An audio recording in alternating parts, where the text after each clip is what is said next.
Hoy vamos a comenzar con la parte de series de Fourier, desarrollo en serie de Fourier.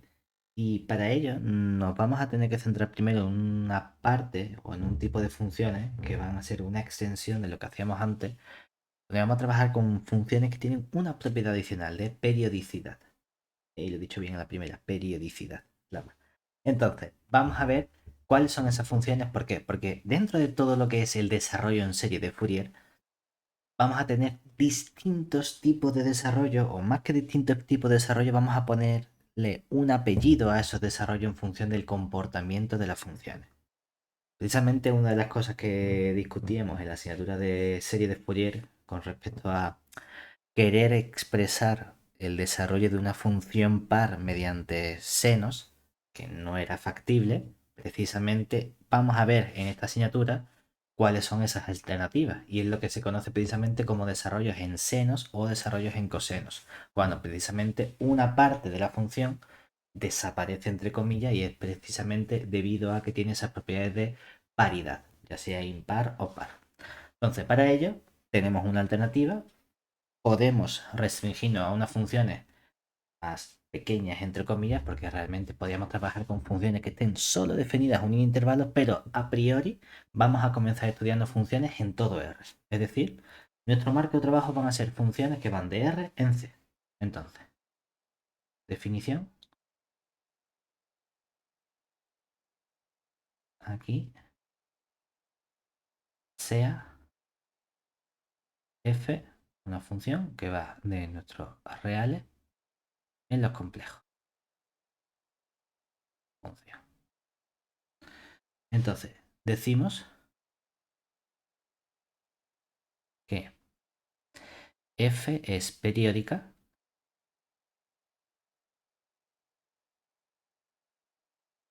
de periodo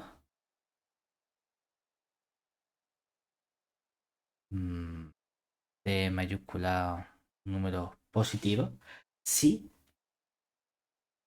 verifica que cuando cogemos la función f y evaluamos en cualquier punto t, sumándole ese t mayúscula, eso nos da lo mismo que la función f evaluada en el punto t minúscula, sea cual sea el valor t real de nuestro argumento. Estos van a ser para nosotros nuestras funciones periódicas. Entonces podemos trabajar también con funciones periódicas que estén definidas únicamente, y aquí podemos hacer una precisión porque claro, si la función tiene un periodo de mayúscula, eso significa que cada t mayúscula la función va repitiendo los valores. Entonces sería suficiente con conocer el comportamiento de la función en un intervalo que tenga amplitud de mayúscula. Dentro de esos intervalos de amplitud de mayúscula podemos elegir realmente el que más nos apetezca. Por convenio solemos trabajar justamente con el intervalo 0t mayúscula. Es decir, en las condiciones anteriores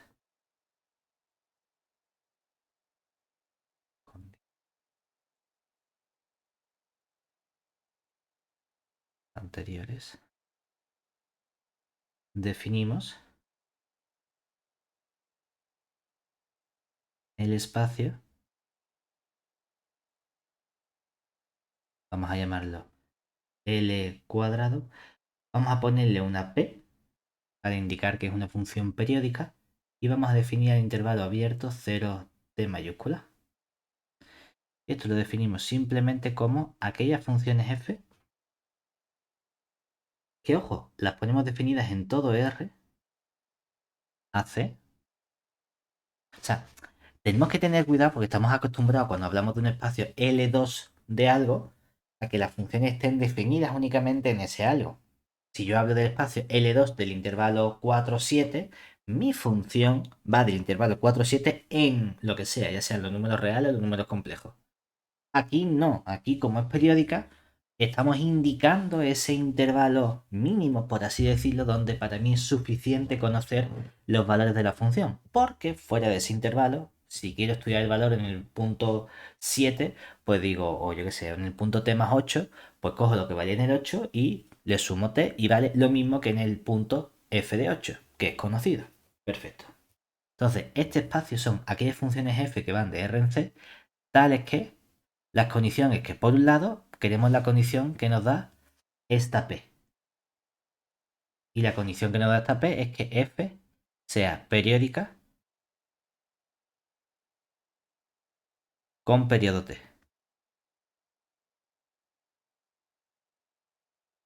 Pero, por otro lado, hay una condición que viene impuesta por este espacio con el cuadrado.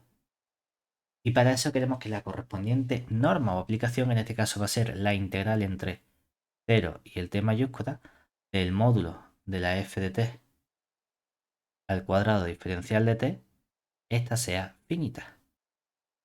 Serían nuestras funciones de cuadrado integrable, pero que tienen una periodicidad de t en ese intervalo, por así decirlo. ¿De acuerdo? Realmente aquí podríamos hacer una apreciación porque nosotros hemos estudiado estos espacios L2 o L lo que sea de varios modos. Por un lado lo hemos visto como el espacio o la completación o completitud de nuestros espacios de funciones continuas, es decir, cuál es el menor espacio de Hilbert, de modo que tenemos un espacio completo a partir de continuidad de funciones. Mientras que por otro lado, si involucramos todo el armatoste de la teoría de la medida, podemos definir mediante clases de funciones donde tenemos un comportamiento con respecto a la medida. Y como trabajamos con clases de funciones, tenemos una relación de equivalencia donde dos funciones coinciden en casi todo si solo si el conjunto de puntos donde son diferentes es de medida nula. Y entonces en realidad cuando hablamos de periodicidad de estas funciones, sí tenemos funciones periódicas, pero como son clases de funciones y trabajamos con unidad, podríamos realmente imponer que esa periodicidad se tenga salvo en que haya un fallo en algunos puntos. Siempre y cuando ese conjunto de puntos donde la función no es periódica sea un conjunto de medida nula. Y trabajamos con toda esta teoría de la medida, ¿no? Que son nuestros dos puntos de vista. Conocemos dentro de nuestros espacios de Hilbert realmente el concepto que hemos dicho que nos va a interesar, aunque sean espacios vectoriales de dimensión infinita, no nos va a interesar trabajar con lo que sabemos que es una base de ese espacio vectorial, que son las bases de Hamel, sino con otro concepto que a lo mejor malamente también le ponemos la palabra base delante, que son las bases ortonormales o bases hilbertianas, que son simplemente un conjunto de elementos que son perpendiculares entre sí, con norma 1 y además forman un sistema completo. Eso es lo que a nosotros nos va a interesar, porque de ese modo somos capaces de dar una representación como una combinación lineal infinita de cualquier elemento a partir de esa base ortonormal. Y además sabemos que esos coeficientes son precisamente unos coeficientes muy concretos, los que se obtienen al hacer el producto escalar de mi elemento con cada uno de los elementos de esa base ortonormal. Dentro de estos espacios L2, ya sea L2 0T, L2 el intervalo que sea, tenemos en general una base ortonormal donde la parte de completitud es un poquito más complicada de trabajar, pero que nos hemos creído, entre comillas, de momento, que efectivamente es un sistema completo, que son esas exponenciales. Es decir, recordemos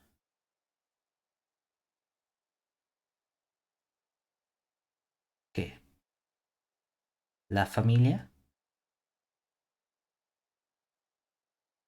de exponenciales, que serían de la forma 1 partido raíz de t mayúscula por elevado, ponemos primero la i o luego, bueno, 2pi por el i por el t minúscula partido el t mayúscula y la n aquí con n perteneciente a los enteros forman o constituyen una base ortonormal o hilbertiana o hilbertiana de nuestro espacio L2 P de 0 P mayúscula.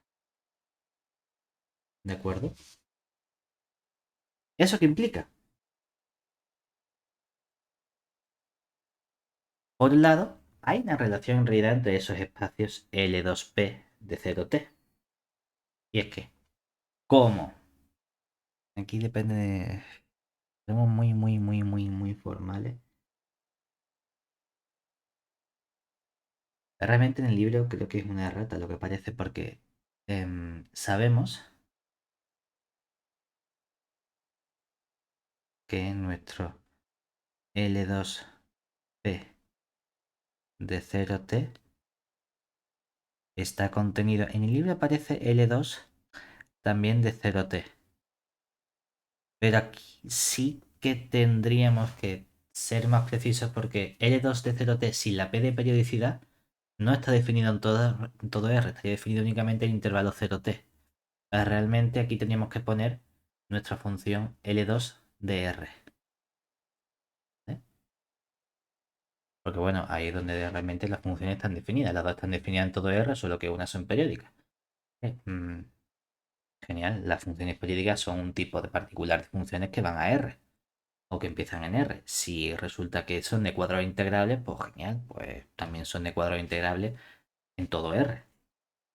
Simplemente estamos repitiendo la función cada 0t, ¿vale? Entonces, como estas funciones de L2P están contenidas en L2DR, realmente el teorema de la base ortonormal nos está diciendo un comportamiento en la representación. Es decir, sabemos que nuestro L2 de P está aquí contenido, por lo que para cada función f que esté también en el espacio L2 de L2P de 0t, podemos expresar esa función de un modo.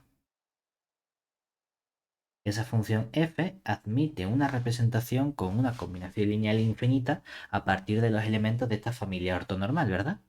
Y técnicamente nosotros escribiríamos una combinación para n perteneciente a z. Pondríamos aquí unos coeficientes, ¿verdad? Que sabemos cuánto valen esos coeficientes, ¿cierto? Esos coeficientes son justamente el producto escalar de esta f con estas funciones, ¿no? Con el 1 partido a raíz de t por el e elevado a i, voy a poner el mismo orden, el 2 pi i t minúscula partido el t mayúscula por la n. Todo eso multiplicado por la función que sería el 1 partido a raíz de t por e elevado a 2 pi i t minúscula entre el t mayúscula por la n. Eso es simplemente nuestro teorema de la base ortonormal. Si tengo una base ortonormal o hilbertiana, en particular era equivalente a que todo elemento admita esta representación. Ahora bien, realmente el 1 partido raíz de t a lo mejor es un factor que está únicamente para garantizarme que eso es efectivamente un sistema ortonormal, es decir, que tiene norma 1. El poner los coeficientes con ese factor y sin él da un poco igual. Entonces uno dice, bueno, es habitual agrupar entonces el producto escalar junto con ese factor 1 partido raíz de t y dejar a la función más o menos sola. Entonces, como estos van a ser unos coeficientes, pues podría tener sentido llamarlos c de coeficiente. Como los coeficientes van cambiando en función de n, podemos decir un c sub n. Y si queremos hacer hincapié en la función, podemos poner un c sub n de f. Por decir, bueno, pues son los coeficientes enésimos de la función f. ¿Vale? En ese caso expresaríamos esta combinación justamente como la suma para n perteneciente a a los enteros de esos coeficientes c sub n de f por e elevado a 2 pi i t partido el t mayúscula n. Donde esos coeficientes c sub n de f, entonces, ¿cómo se definen? Justamente como el 1 partido raíz de t por ese producto escalar de f con el 1 partido raíz de t por el e elevado a 2 pi i t partido el t mayúscula por la n, y nuestro producto escalar se está definiendo justamente como 1 partido raíz de t mayúscula por la integral entre, hemos dicho, como son elementos de L2t, integramos entre 0 y t de la función f de t, todo eso por el e elevado. Y ahora tendríamos que poner nuestro 2pi y t minúscula partido el t mayúscula. Tendría que poner aquí el 1 partido raíz primero. 1 partido raíz de t mayúscula por el elevado a 2pi y t partido el t mayúscula por la n. Todo eso vendría conjugado. Diferencial de t.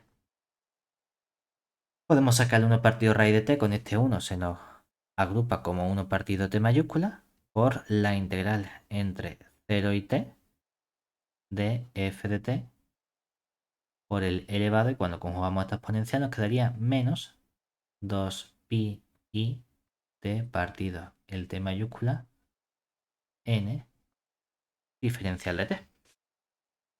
Eso es lo que nos dice nuestro teorema de la base ortonormal.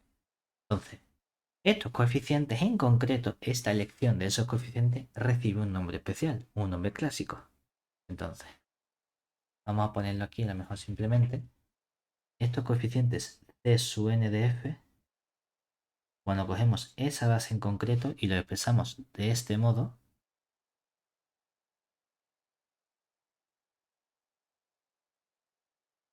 esto de aquí, se llaman coeficientes de Fourier de nuestra función f. ¿De acuerdo? Lo cual significa que el desarrollo anterior y el desarrollo anterior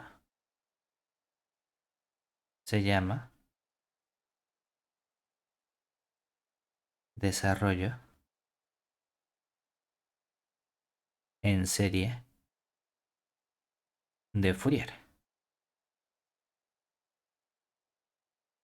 Esta igualdad que tenemos aquí con la serie es justamente lo que recibe ese nombre de desarrollo en serie de Fourier. Entonces, para trabajar con estos elementos, con estas exponenciales, en realidad tenemos una familia especial de funciones dentro de estas exponenciales. Está un poquito escondida. Nosotros seguramente, pero sabemos lo que es un polinomio. Polinomio para nosotros, luego se nos olvida, ¿no? Dice un polinomio, sí, sé ponerte ejemplos. Definición, bueno, un polinomio es una combinación de monomios. Y un monomio es una combinación de letras y números que están multiplicando, siempre multiplicando, que es lo importante, nunca dividiendo. Entonces, aquí tenemos unas exponenciales. Estas exponenciales no son polinomios, pero sí que van a ser lo que llamamos nosotros unos polinomios trigonométricos. Y yo podría pensar, ¿qué es entonces un polinomio trigonométrico? Porque claro, aquí no vemos ninguna función trigonométrica. Y esa palabra es muy recurrente en esta parte del análisis. Entonces, pon una mini definición o nota. Entonces, un polinomio trigonométrico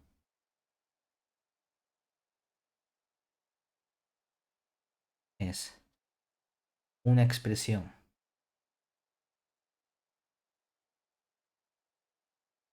polinómica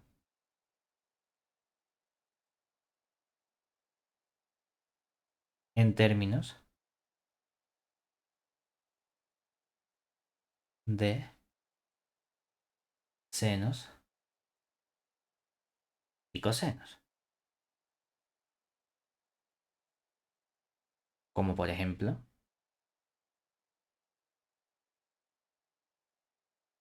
coger seno al cuadrado de t menos el coseno de 2t. ¿Vale? Tengo un polinomio, pero las variables correspondientes son variables en términos de seno y coseno. Ahora bien, resulta que estas funciones exponenciales son también polinomios trigonométricos. ¿Por qué? Bueno, pues observemos entonces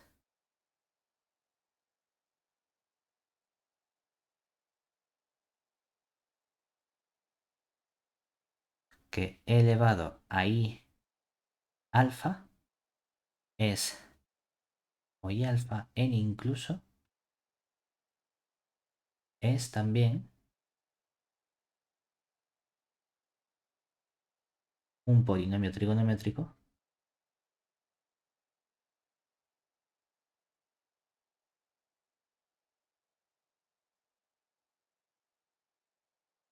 trigonométrico métrico para todo alfa que cojamos nosotros, ya sea real o complejo. ¿Vale? En efecto,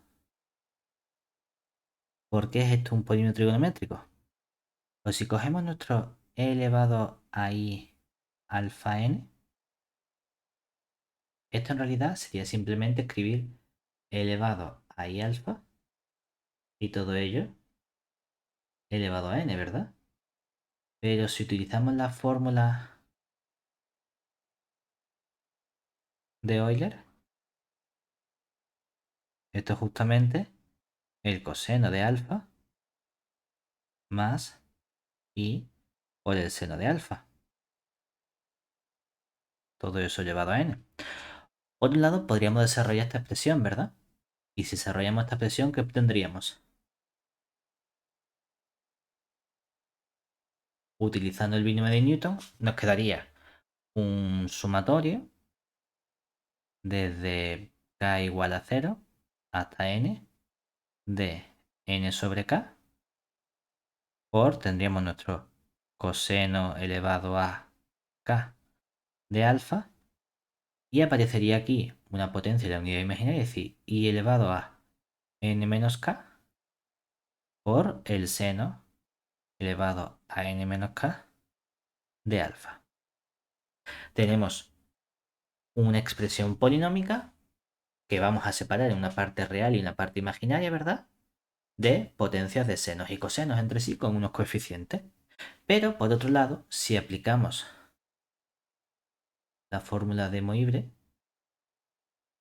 nos quedaría simplemente el coseno de alfa n más i por el seno de alfa n. Realmente es una expresión o un polinomio trigonométrico únicamente por este desarrollo como binomio de Newton. Y por otro lado, podemos expresar distintas potencias dentro del argumento como polinomio trigonométrico. O sea que justamente las exponenciales se pueden expresar como estos polinomios trigonométricos sin ningún problema. O sea, uno dice, vale, mira qué bien. Efectivamente tenemos expresiones polinómicas. Claro, ¿qué ocurre entonces? Que esto nos va a venir bien porque los polinomios trigonométricos van a tener un buen comportamiento y realmente hablamos de polinomios trigonométricos cuando trabajemos con exponenciales sin ningún problema, solo que las exponenciales a lo mejor nos interesan en ciertas ocasiones para abreviar la notación con la que estamos trabajando y no tener que trabajar al mismo tiempo con nuestra familia de senos y cosenos. Claro, entonces, ¿qué ocurre? Dentro de nuestro desarrollo en serie Fourier podemos quedarnos justamente con, como tengo una serie y esa serie coincide con la función, eso me está dando una información adicional sobre nuestra serie. Me está dando la información adicional de que es una serie convergente. Pero no se me puede olvidar que una serie es un límite de una sucesión muy concreta, que es la sucesión que llamamos nosotros de las sumas parciales. Entonces, si tenemos, o vamos a poner otra nota por distinguirlo, si podemos expresar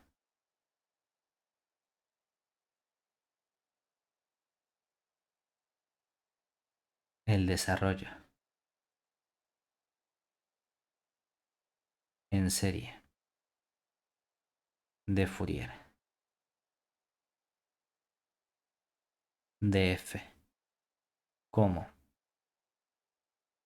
f igual a f de t, o bueno, f igual a este sumatorio para n perteneciente a z, esos coeficientes c sub n de f por el e elevado a 2 pi i t partido el t mayúscula por la n, entonces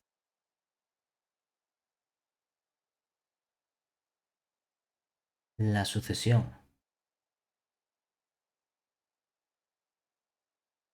de sumas parciales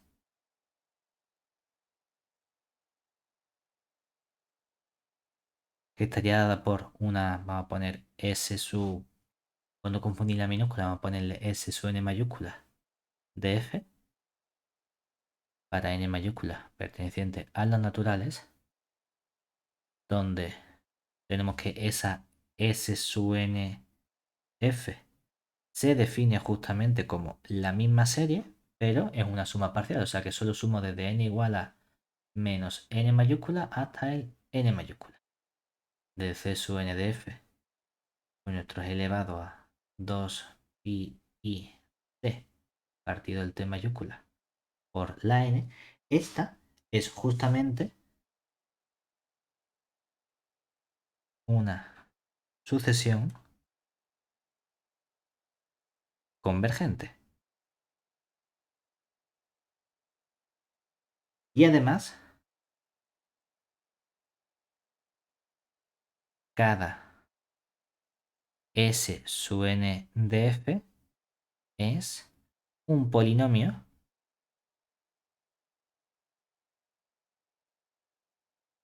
trigonométrico para cada n natural. Porque estas exponenciales a su vez eran polinomios trigonométricos, ¿verdad? Eso que implica que si volvemos a esa representación que nosotros conocemos justamente de estos elementos, podemos trabajar con una cantidad finita. ¿Cuántos elementos necesito yo para representar cada una de estas sumas parciales? Una cantidad finita de elementos, una cantidad finita de exponenciales o una cantidad finita de elementos trigonométricos. Es decir, podemos considerar entonces, podemos considerar entonces el subespacio vectorial, llamarlo de su n, de caligráfica de lo mejor de trigonométrico, que va a ser justamente no coger simplemente las exponenciales, sino es las combinaciones de todas nuestras exponenciales. Es decir, combinaciones desde estas funciones elevado al 2 pi i t partido del t mayúscula por la n, donde esta n varía desde menos el n mayúscula hasta el n mayúscula. Cada una de estas funciones, cojo todas las funciones, tengo un sistema o una base ortonormal que es un sistema ortonormal completo. Todos estos conjuntos, a su vez, forman un conjunto ortonormal que está contenido donde, como lo habíamos cogido de L2, pues esto sigue siendo un subconjunto de L2P de nuestro intervalo 0T mayúscula. Ojo, no solo es un subespacio vectorial, es un subespacio vectorial además de qué tipo. Por ser espacio vectorial, hemos visto que todos los espacios vectoriales son siempre convexos. Entonces, sabemos que este T caligráfica sub n es convexo y al ser la dimensión de este subespacio vectorial T sub n, ¿cuántos elementos tenemos aquí exactamente? Tantos como índice está tomando nuestra n minúscula, que va desde el menos n mayúscula hasta el n mayúscula. 2n. Y 2n. casi. Más 1. Más 1, ¿por qué? Por el 0, ¿verdad? Porque tenemos Sí. del 1 al n mayúscula, que son n, del menos 1 al menos n, que son otros n, y justamente 0 nos da ese 1 extra. Entonces tenemos en total 2n más 1. Fíjate, esto es una cantidad finita, ¿verdad? Entonces tengo un espacio vectorial de dimensión finita. Hoy hemos hecho justamente un ejercicio donde vemos que todos los subespacios vectoriales de dimensión finita son siempre completos. ¿Vale? Por lo tanto, nuestro espacio también es completo. Y esto está muy bien porque es cierto que nosotros en general nos interesa trabajar con espacios vectoriales y solemos trabajar con espacios vectoriales de dimensión infinita. Y cuando trabajamos con esa mejor aproximación, el teorema de mejor aproximación que habíamos visto era, bueno, para caracterizar esa mejor aproximación necesito tener un conjunto que sea convexo y completo. Si es un espacio vectorial, genial porque ya automáticamente es convexo, no hay nada nuevo que añadir. Pero es posible que tenga que pedirle que sea completo. Claro, si la dimensión es infinita, a lo mejor tengo problemas. Pero cuando la dimensión sea finita, todos los espacios vectoriales finitos van a ser también completos. Lo cual significa que siempre que tenga una cantidad finita de elementos, voy a ser capaz de caracterizar esa mejor aproximación si me hace falta. Y además sabemos cómo se obtiene esa mejor aproximación, justamente mediante la proyección ortogonal de ese elemento, ¿verdad? Luego, el teorema de la proyección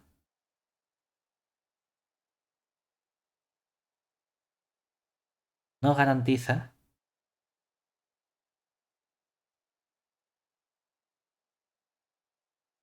que esa suma parcial enésima de f es justamente ¿quién? Es justamente coger la proyección sobre este espacio vectorial t sub n de la función f. ¿De acuerdo? O sea que efectivamente tenemos una solución de nuestro problema de mejor aproximación si nos hace falta. ¿Vale?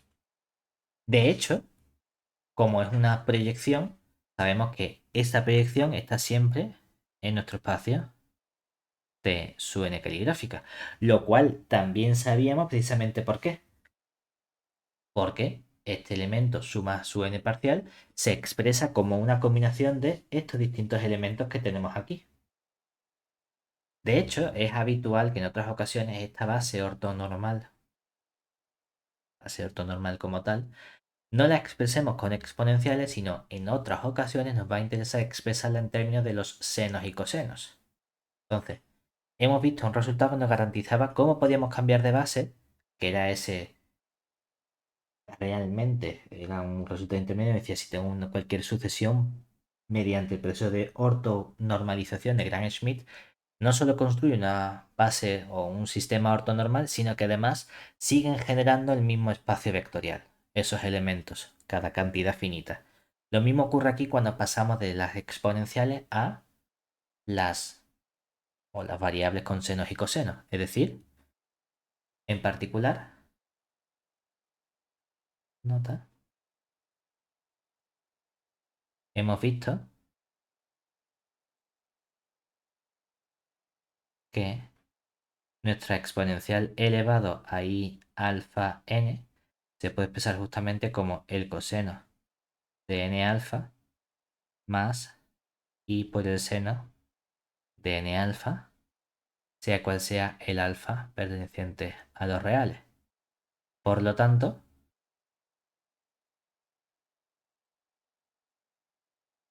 el span generado por estos elevado a i alfa n, con la n que vaya desde menos n mayúscula, menor o igual que n, menor o igual que n mayúscula, va a ser siempre el mismo que el span generado por... Claro, aquí hay un problema en el sentido de que... ¿qué cojo? Cosenos, senos, etcétera. Pues mira, puedes coger simplemente el span de los cosenos de n alfa, donde menos n es menor o igual que n menor o igual que el n mayúscula. Y aquí puedes unirle tu span de los senos de n alfa con menos n menor o igual que n menor o igual que el n mayúscula. ¿Cuál es el problema que tenemos aquí? La unión no es la operación correcta para trabajar con espacios vectoriales, porque si yo uno espacios vectoriales, a lo mejor no sigo teniendo un espacio vectorial. El modo correcto de juntar espacios vectoriales entre sí es mediante la suma de esos espacios vectoriales. ¿De acuerdo?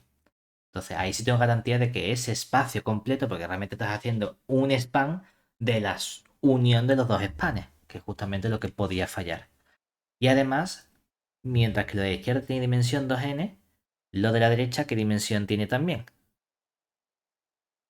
Lo de la izquierda tenía dimensión 2n más 1, lo de la derecha tiene también dimensión 2n más 1. ¿De acuerdo? Sí. Entonces, ¿por qué? Si te fijas, aquí hay una apreciación, es que en realidad, cuando trabajamos con este espacio, este de aquí, ¿qué le ocurre? Que el coseno es una función par. Entonces, como el coseno es una función par, realmente que yo trabaje con el coseno de menos 3 alfa y el coseno de 3 alfa son la misma función. No me está afectando nada nuevo. Entonces, yo puedo reducir esto a trabajar con el span de nuestras funciones que sean coseno de n alfa, donde la n va desde 0, 1 hasta n mayúscula, ¿verdad? ¿Qué dimensión tiene este espacio? N más 1. Exactamente, el n mayúscula más 1. Mientras que por otro lado, aquí podríamos trabajar con el span. Como el seno es una función impar, es cierto que el seno de menos 3 alfa no es lo mismo que el seno de 3 alfa, pero es menos ese elemento, o sea que simplemente es multiplicar por un escalar. Y como es una combinación lineal, no hace falta repetirlo a la hora de coger una base. Entonces sería suficiente trabajar con el seno de n alfa. Solo que claro, aquí si cojo el n igual a 0, ¿qué ocurre? Que el seno de 0 es 0, o sea que ese elemento no me interesa tener en la base. Sería suficiente tener los elementos desde 1 hasta el n mayúscula. Y aquí tenemos entonces dimensión n. O sea que precisamente cuando trabajamos con las exponenciales tenemos el conjunto completo o el espacio vectorial completo de dimensión 2n más 1. Cuando lo separamos justamente en esa base trigonométrica, por llamarla de algún modo, que involucra solo a los senos o solo a los cosenos, nos quedan justamente dos espacios vectoriales, uno de dimensión n más 1 y otro de dimensión n. En general, cuando hablamos del desarrollo en serie de Fourier nos interesa la expresión izquierda en términos de la exponencial. Más adelante, cuando alguna de estas dos familias pueda desaparecer, o solo me interese la expresión en términos azul o en términos morados, es decir, únicamente utilizando cosenos o únicamente utilizando senos, hablaremos de los desarrollos en senos y cosenos de nuestra función. Que esa va a ser la diferencia que va a haber entre los, o el apellido que le podemos poner a nuestros distintos desarrollos de Fourier. En particular, como aquí estamos aplicando realmente en esta expresión nuestro teorema de la base ortonormal, hemos visto que como estas exponenciales en intervalo o en el espacio L2 periódico de 0t forman una base ortonormal, hemos tenido entonces que puedo expresar toda función como su desarrollo en serie de Fourier. Pero también es equivalente precisamente con qué? Con la expresión con una identidad que era la identidad de Parseval. Entonces podemos ver cómo queda la identidad de Parseval cuando trabajamos justamente con el desarrollo en serie de Fourier. Es decir, última nota, OP.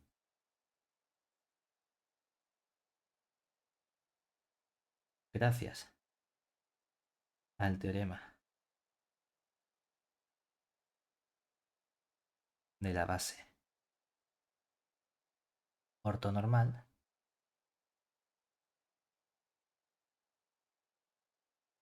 si tenemos f perteneciente a L2 periódica del intervalo 0t mayúscula mediante su desarrollo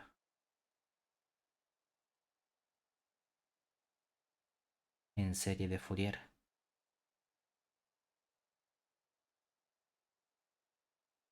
que sea de la forma f igual sumatorio para n perteneciente a los enteros, esos coeficientes c sub n de f por nuestro elevado a 2 pi y t partido t mayúscula n.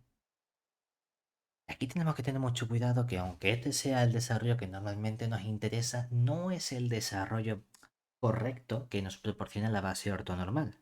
Que la base ortonormal nos dice, tienes los productos escalares con las funciones y nosotros hemos quitado una parte de la función y se la hemos dado al producto escalar para construir nuestros coeficientes.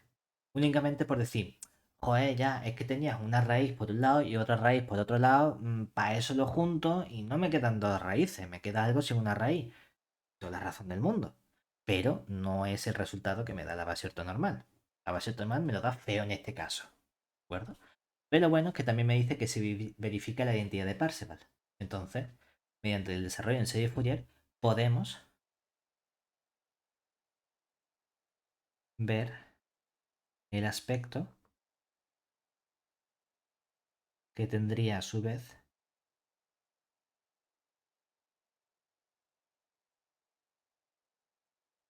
la identidad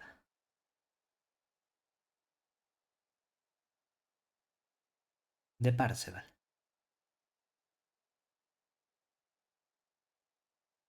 La identidad de Parseval lo que nos dice realmente es que la norma de nuestra función f al cuadrado coincide con ¿quién?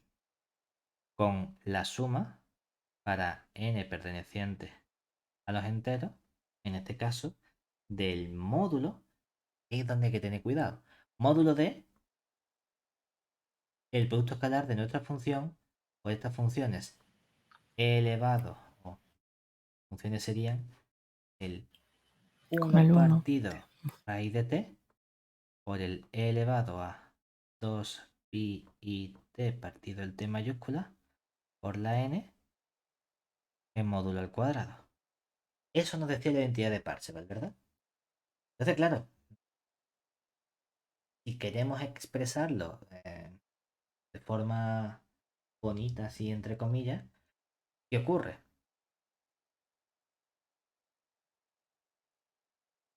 Para tener los coeficientes que teníamos o que necesitábamos tener aquí, los coeficientes se habían definido mediante los coeficientes de suena era el producto escalar y tenían un 1 partido raíz de t adicional, ¿verdad? Entonces, Ujú. claro, si quiero tener ese 1 partido raíz de t adicional, pues digo, bueno, espérate, vamos a multiplicar todo entonces por el 1 partido raíz de t. Como esto está al cuadrado, tengo que multiplicar por el 1 partido raíz de t al cuadrado, ¿verdad? O lo que es lo mismo, tengo que multiplicar simplemente por 1 partido de t mayúscula por nuestra norma f al cuadrado. Y todo eso nos daría entonces la suma para n perteneciente a los enteros de cuando multiplicamos aquí nos quedaría entonces el módulo de esos coeficientes c sub n de f, todos ellos al cuadrado. O lo que es lo mismo, si lo queremos expresar en términos integrales, la parte izquierda sería 1 partido t mayúscula por la integral entre 0 y el t de nuestro módulo de f de t al cuadrado diferencial de t. Todo eso coincidiría, hemos quitado el cuadrado con la raíz, con la suma para n perteneciente a los enteros del módulo de los c sub n de f al cuadrado. Que ojo, esto en verdad nos está diciendo mucha más información del comportamiento que tiene esta sucesión de coeficientes, porque la parte izquierda, como la función es una función de L2P, sabemos que esa función o esa integral es convergente, ¿verdad? Es una integral finita. En la derecha tengo una serie donde tengo la sucesión de coeficientes y la sucesión de coeficientes verifica que al calcular el módulo y elevarlo al cuadrado, eso converge. En particular,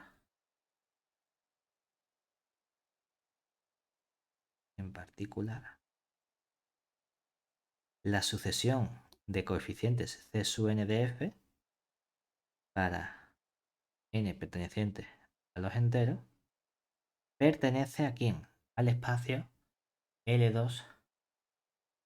Podríamos poner z a lo mejor si queremos indicar que el coeficiente varía en z, ¿vale? Luego de poner los naturales. Pero son sucesiones de cuadrados sumables. Luego, ¿Qué ocurre entonces con el comportamiento de los C sub n de f cuando la n tiende a infinito? Si esta serie es convergente, sabemos que su término general, que sería el módulo al cuadrado, tiene que converger a cero. Pero si el módulo al cuadrado converge a cero es porque lo que hay dentro del módulo tiene que tender al número complejo cero. Es decir, sabemos no solo que la sucesión es de cuadrado sumable, sino que además los coeficientes tienen que hacerse cada vez más chicos. Es decir, no puedo tener una sucesión de coeficientes que sean los coeficientes de serie Fourier de esta función es 1, 1, 1, 1, 1. No, por ejemplo. Tienen que ser siempre cosas que tiendan a cero. ¿De acuerdo?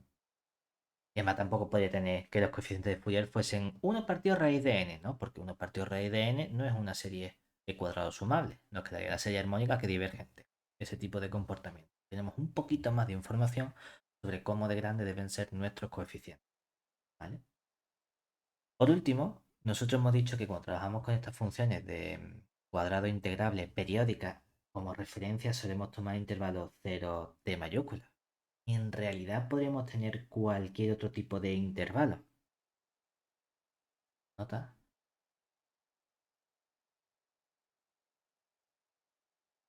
A la hora de trabajar con funciones periódicas,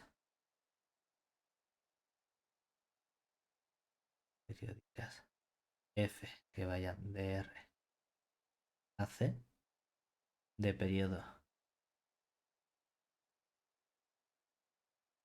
C mayor que cero, podemos tener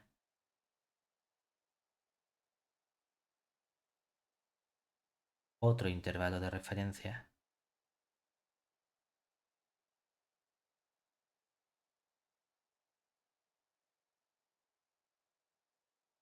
en lugar del 0t. La única condición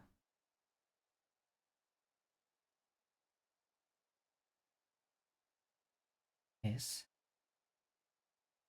que tengamos un intervalo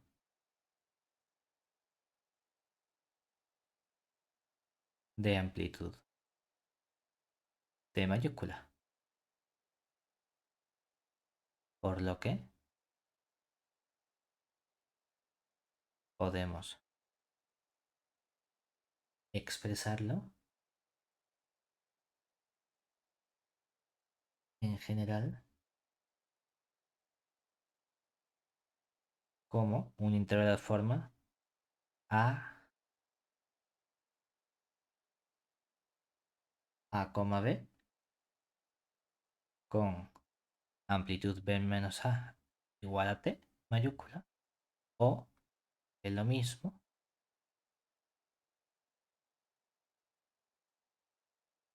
que el intervalo sea de la forma a, si despejo el b, a más t, ¿verdad?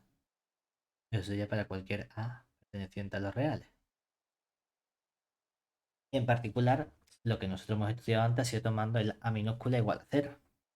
Podemos tener otro a minúscula distinto, es decir, en particular,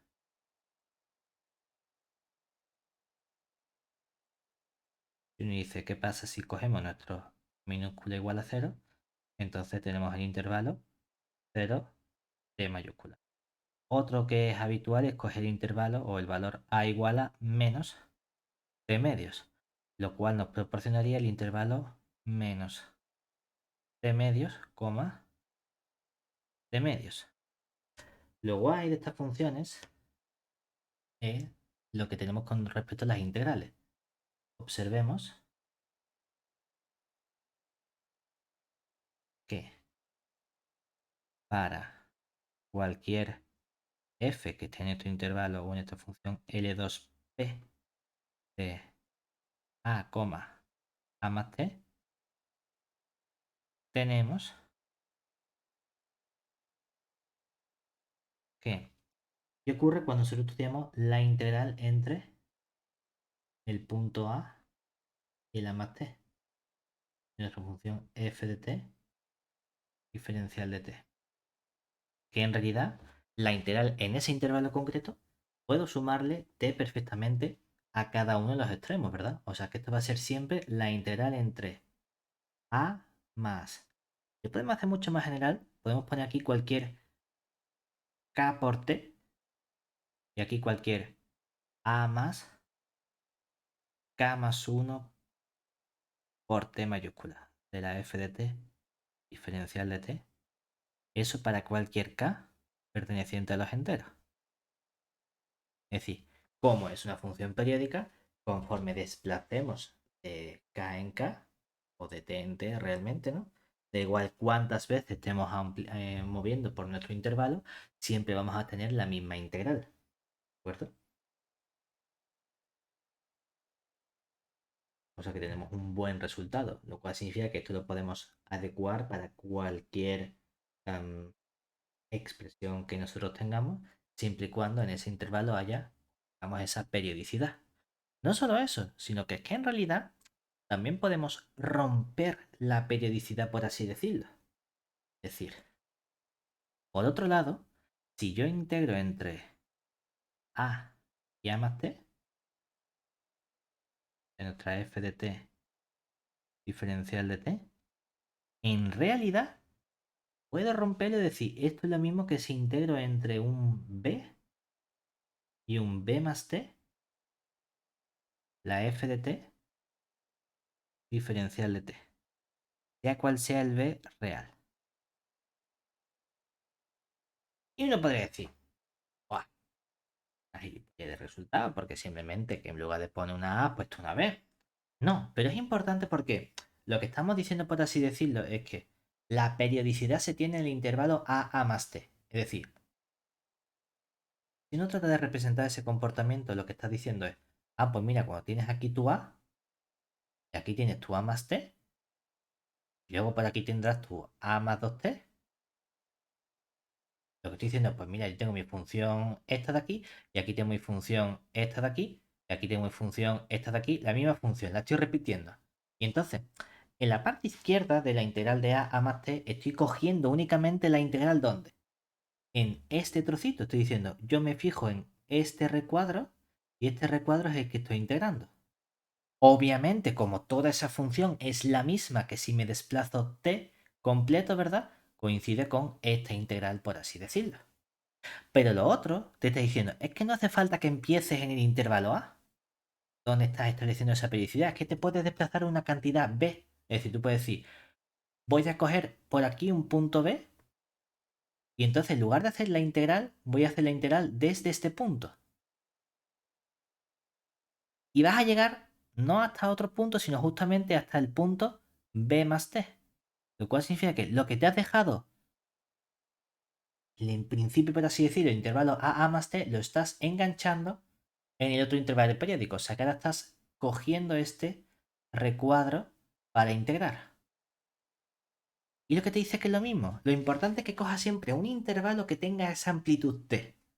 Es decir, que la integral en el intervalo de referencia de periodicidad, que sería tu intervalo a más t, es la misma que si coges cualquier otro intervalo, siempre y cuando sea un intervalo de amplitud t. No te afecta. Aunque estés partiendo esa periodicidad, por así decirlo, porque luego vas a enganchar por el lado contrario. Como una generalización, el resultado segundo generaliza el caso primero. ¿De acuerdo? Entonces esto nos va a venir muy bien cuando luego tengamos que realizar ciertas cuentas con integrales de funciones periódicas para el cálculo de esos coeficientes de Fourier y demás, y sobre todo para los desarrollos en senos y cosenos. Esto es lo primero que nos hace falta de nuestra parte en desarrollo de Fourier. ¿De acuerdo?